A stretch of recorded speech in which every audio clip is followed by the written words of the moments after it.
Doctor इकराम साहब से पूछना चाह रहा हूँ, जो अभी बात कर रहे हैं कामरान भाई, ये वाकई अगर ये बहुत बड़ी चीज़ है, इसको अगर रखा जाए even in the court of arbitration तो वहाँ पे उड़ सकते हैं माहदे। एक बात वो जो दूसरा अभी कारी साहब कह रहे थे कि आपने बताया कि इसके तरीके हैं और वहाँ पे मलेशिया के अंदर महातिर मोहम्मद साहब ने कैसे किया था, so that we can also follow that.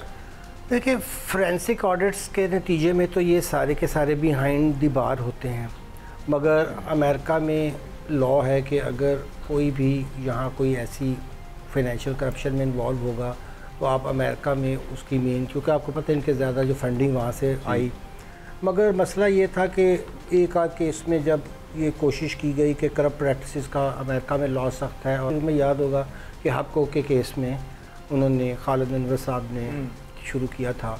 उन्होंने पहला क्वेश्चन ये रेज़ किया कि ये तो बिल्कुल ठीक है, लेकिन जिन्होंने कमीशन यहाँ लोकल लिए उनके नाम पहले डिस्क्लोज़ करें, क्योंकि जब आप करप्ट प्रैक्टिसेस का केस करते हैं तो फिर आपको पूरी पिक्चर बतानी पड़ती है।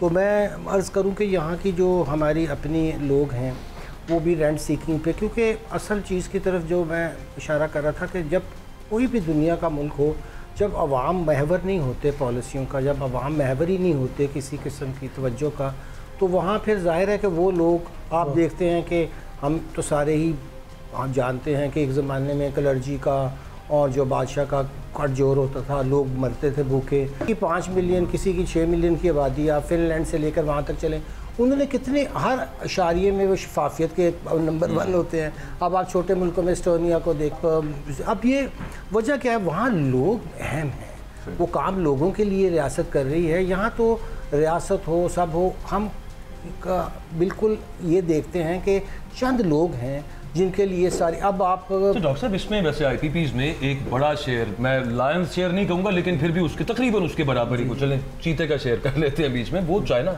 जी, वो चीन अपना यार है, उस पर जान निसार है, उनका तो ये मामला नहीं ना। हमारे अपने लोगों के भी मैंने एक दफार्ज किया था कि हमारी दोस्ती को हमाला से बुलंद और उनकी जेबें जो हैं वो बहरुल से ज़्यादा गहरी है, और वो यही हुआ हमने।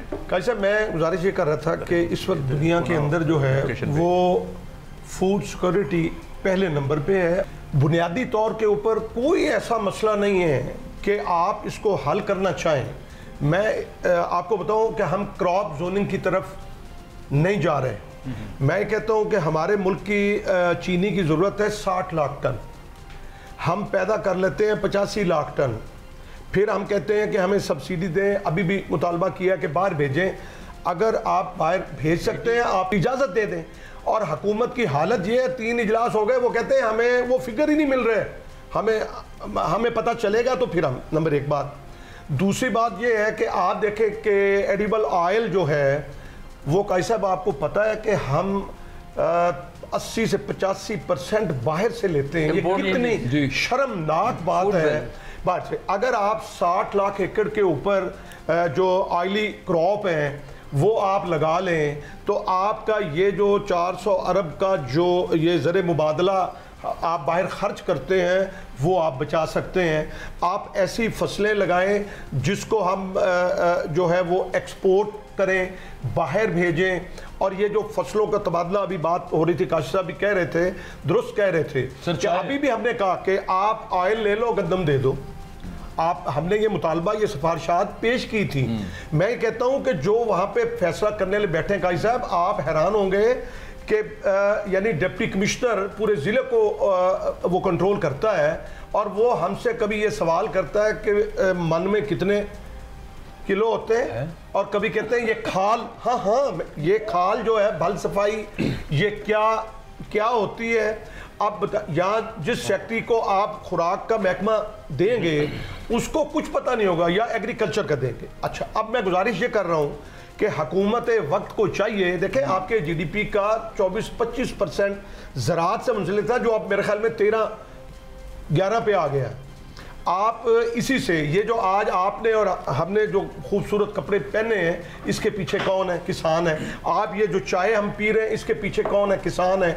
आपके कैसे जितने शहर के ठेले लगे हुए हैं, आपके फल बेहतरीन पाकिस्तान के, अभी बात डॉक्टर साहब कर रहे थे 4000 एकड़ जो है वो बाग तल्फ किए गए। भाई साहब, मिलियंस ऑफ डॉलर्स की चाय तो हम इंपोर्ट करते हैं। 2 साल पहले सर हम कोई $1.5 अरब के ड्राई फ्रूट इंपोर्ट करके खा गए। जी आप ये सोचिए यहाँ पे फल आपका अच्छा, ये देखें। सर एक सजेशन आजकल चल रही है डॉक्टर कैस साहब, फिर तैमूर साहब से मैंने पूछना है कि ये 5,000 का नोट, ये स्मॉलर डिनोमिनेशन के नोट आ जाएं, उससे शायद कोई करप्शन में कमी आ जाए। इंडिया में भी हुआ था, वहाँ पे उस तरह से पूरा मतलब वो उसमें कहा जाता है कि वो पॉलिटिकली मोटिवेटेड मूव थी। What's your take on it? मेरा अपना जो टेक है जी वो ये है कि change the colour of the note. अच्छा, डिमोनेटाइजेशन कहते हैं। ये अगर लोगों के पास नोट्स हैं तो वो कागज हो जाएंगे। नहीं, आपका मतलब 100 रुपए का नोट नीला कर दें, क्या मतलब है? जी exactly that's what I am saying. ये किया था हमने जुल्फिकार भुट्टो के ज़माने में। अच्छा ठीक।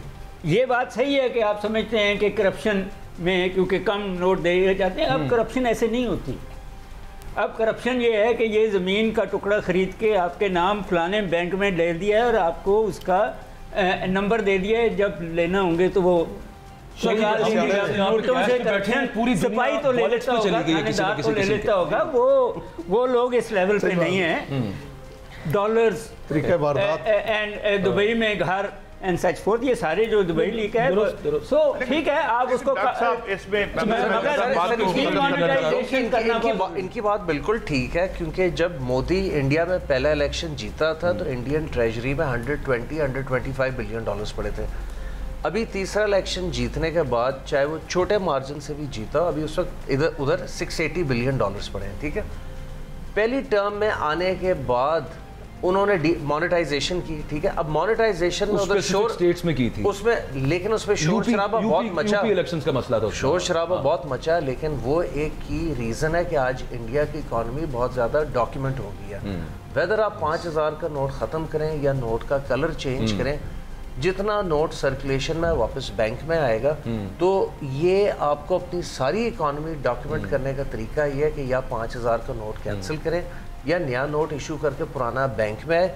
और दूसरा, ये जितने इस वक्त मनी चेंजर मार्केट में फेर रहे हैं, खुदारा इस फंक्शन को आप कमर्शियल बैंक्स में ले जाएं। किसी ने ट्रैवल करना है, बच्चे की फ़ीस देनी है, वो अकाउंट खोले, बैंक में एफिडेविट दे कि मैं इस पर्पस के लिए 3,000 या 40,000 सर वैसे इंडिया का चूंकि बात चल रही है, अभी इंडियन इलेक्शन भी, एग्जिट पोल्स भी आ गए हैं, मोदी साहब बड़े नैरो से मार्जिन से वहाँ पे जीत गए हैं। और वो थोड़ा सा वो जो उनका राइट विंग फीवर चढ़ा हुआ था, उनको शायद उसमें कुछ कमी आए, उम्मीद है। अच्छा, ट्रेड हमें करनी चाहिए, इसमें कोई दूसरी राय नहीं है इंडिया के साथ।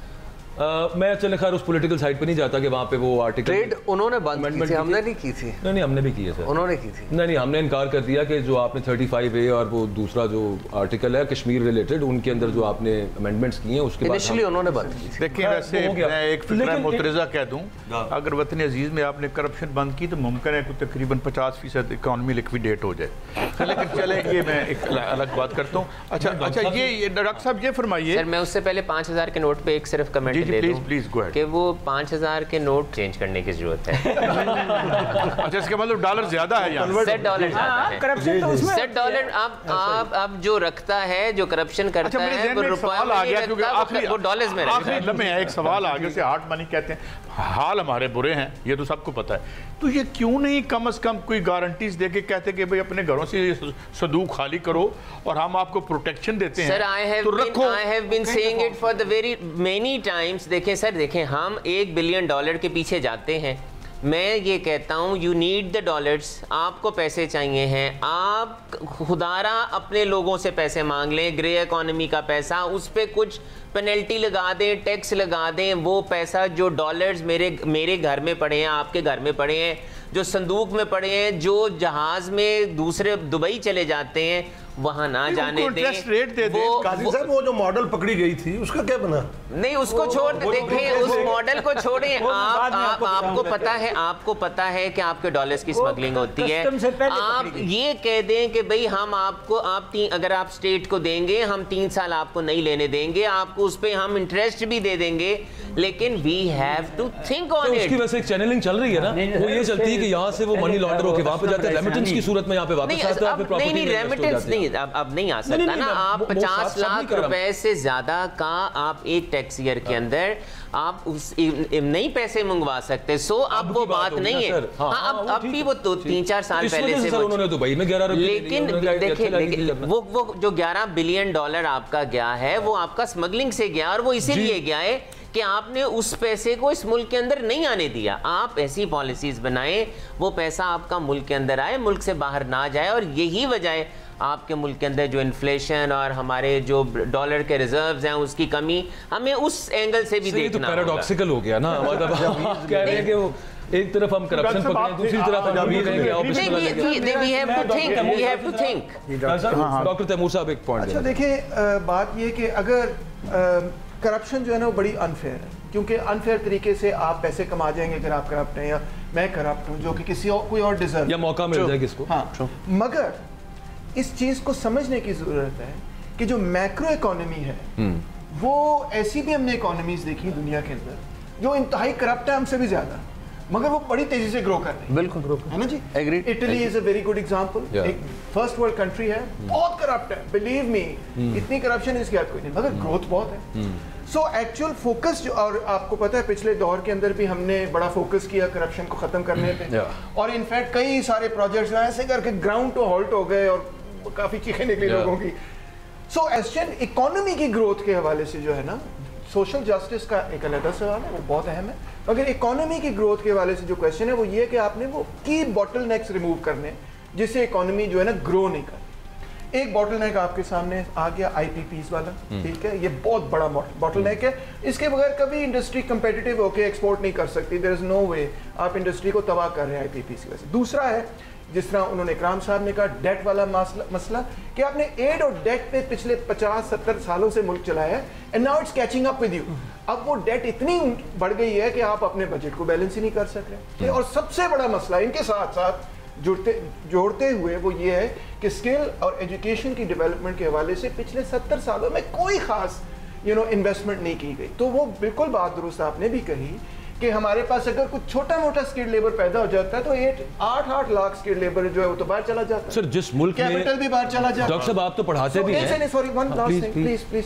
ये जो आप बात करते हैं इंडिया में इतनी ग्रोथ हुई, इंडिया ये कर रहा है, इंडिया वो कर रहा है, 200 बिलियनियर, आपने भी कहा कितने बिलियंस आए इंडिया डॉलर टर्म्स में, 200 बिलियनियर डॉलर टर्म्स में, हमारे एक भी नहीं। बट डू यू नो कि वजह इसकी क्या है? वजह इसकी ये है कि इंडिया का जो एजुकेशनल सेक्टर है it is absolutely phenomenal. Government ने बनाया है कि जो IITs और नेहरूवियन दौर के अंदर इतना मैसिव इंफ्रास्ट्रक्चर उन्होंने बनाया, उन्होंने अपने लोगों को पढ़ाया। अब वहां पे एक बहुत बड़ा पूल है, इस बात को समझें, स्किल्ड लेबर का, जो डेटा एंट्री कर सकती हैं, जो फोन पे आंसर कर सकते हैं, जो कॉल सेंटर्स कर सकते हैं, जो सरप्लस पूल है एग्जैक्टली, जो हर किस्म की न्यू इकोनॉमी के अंदर काम कर सकते हैं, उनके लिए ये सारी इन्वेस्टमेंट आ रही है।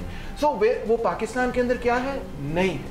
और जो पाकिस्तान के अंदर capacity, in other words you are saying कि आप सर्विसेज की एक्सपोर्ट्स देयरफॉर नहीं बढ़ा सकते, आप ये कह रहे हैं? नहीं, आप अभी द करंट हमारे पास जो लॉट है, आप वहां से कैपिटल को भी नहीं बुला सकते क्योंकि आपके पास स्किल्ड लेबर नहीं। अगर वहां का कोई इंडस्ट्रियलिस्ट ये कहे कि जी मैं ये फोन्स की मैन्युफैक्चरिंग जो है पाकिस्तान में करना चाहता हूं, क्या आपके पास ऐसे स्किल्ड लोग हैं जो इसको असेंबल कर सकते हैं?